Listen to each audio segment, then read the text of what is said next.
She grips the tiny cub gently and moves through the narrow passage. This place is new, chosen for its silence and the promise of 2 clean exits.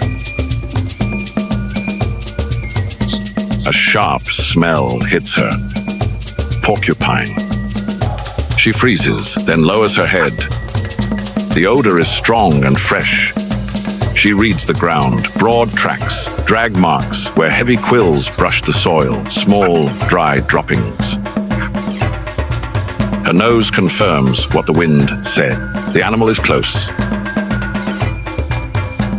A porcupine near a den is serious risk. Quills are hard hair with backward barbs.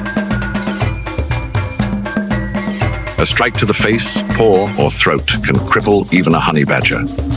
Wounds can turn deep and infected.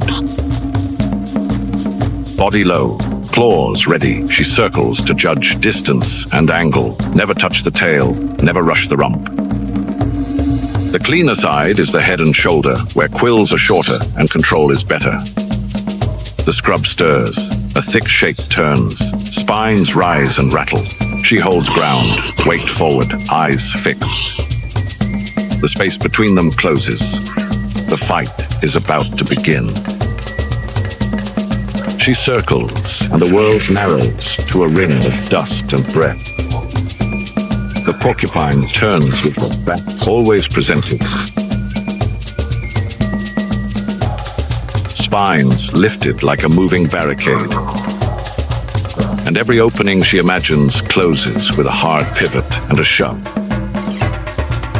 She grunts, twists inside loose hide, tears free. Next pass, faster. Another rattle, another jolt. The turn is brutal. Spines drive her chest and throat. Dry taste of keratin.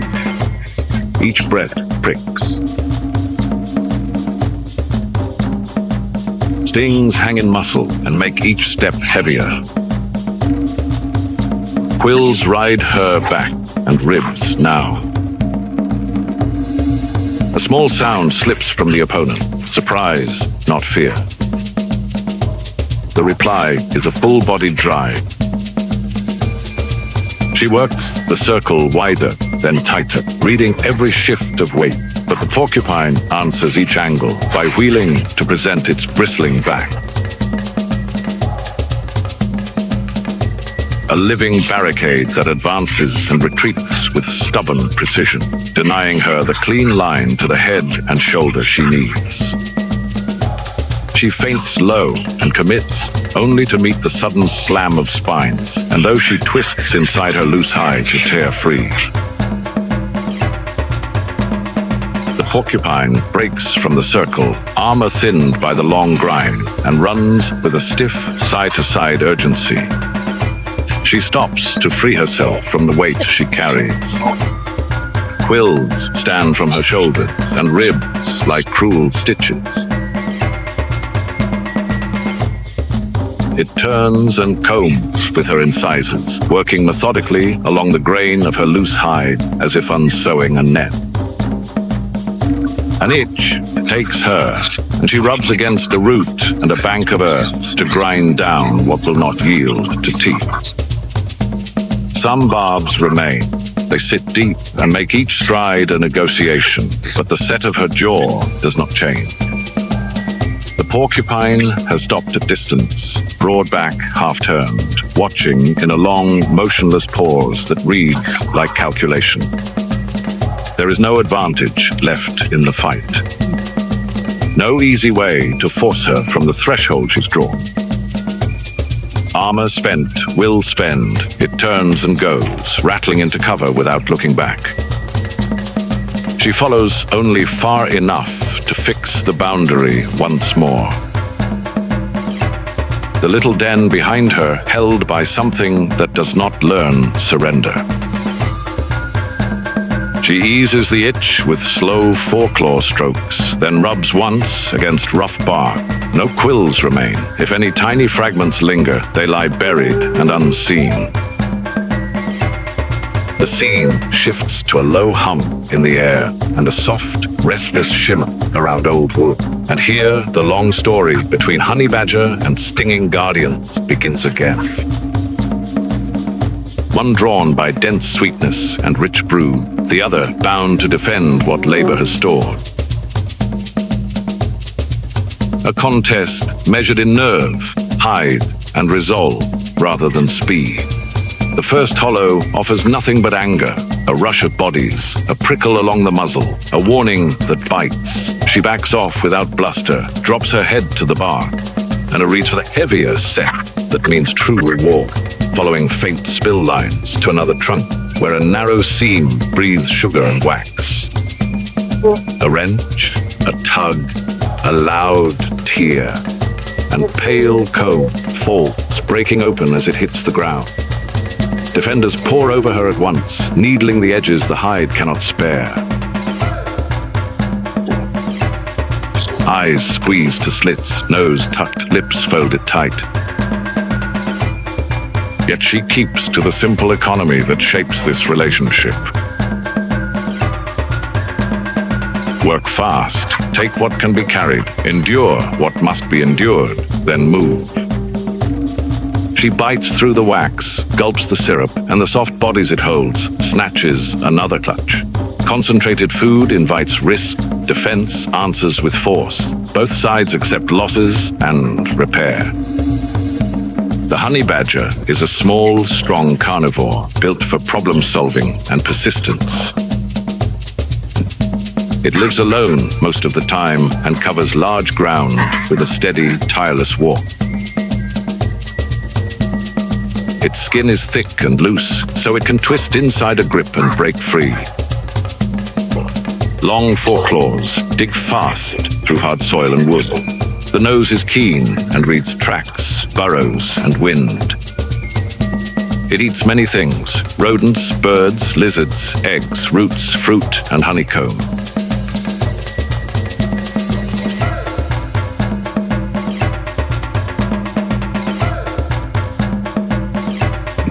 It digs for hidden prey with quick, strong strokes that throw soil behind like water. When a scorpion is found, the badger pauses, reads the ground, and then moves with sudden speed. The scorpion lifts its pincers and curves its tail. The sting aims for the face or paw. The badger keeps its head low and swats to pin the body. Sometimes stings land on the nose or lips. So does some resistance to venom.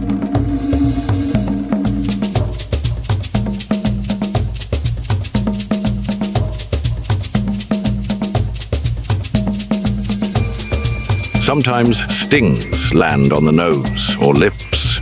Pain follows. The badger pulls the scorpion apart and eats head, body, and legs. The fight is short, and the hunter learns the sight for later. Honey badgers travel widely, marking routes with scent and memory. They switch between digging, walking, and climbing without pause. Food is energy, but information is power. Burrow maps, nest smells, and old feeding scars guide each search. They raid bee nests and listen for movements under soil. They face many rivals: jackals, caracals, large snakes, and prefer to push through, not back down. Loose skin, strong claws, and stubborn drive work together like armor and tool. They rest in short spells and then set off again. A badger that pays attention finds more meals. Even when hurt, it calculates risk and reward. Calm study first, then action.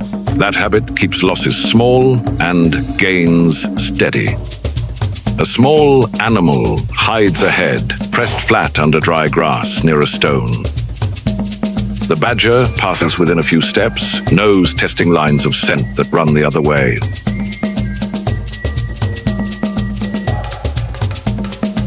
Silence and stillness beat speed here. The badger chooses a different trail that smells richer and moves on. Only when the sound fades does the small shape rise and slip into a narrow crack, alive and unchallenged. Not every search ends in a chase, and not every tracker finds what it seeks. In general, the honey badger succeeds because it treats each task like a puzzle. It reads air, soil, and sound, then tests, adapts, and tries again. Its claws act as shovels and levers, teeth act as cutters and wrenches. The body is compact, easy to turn, and hard to stop. It can handle heat, thorns, and angry swarms long enough to claim a meal. It remembers where good things were found and checks those places again. It is not fearless, it is focused. It avoids fights it does not need and finishes the ones it starts. Sensing the scent line of a home not hers, the badger reads the boundary and chooses the wiser victory.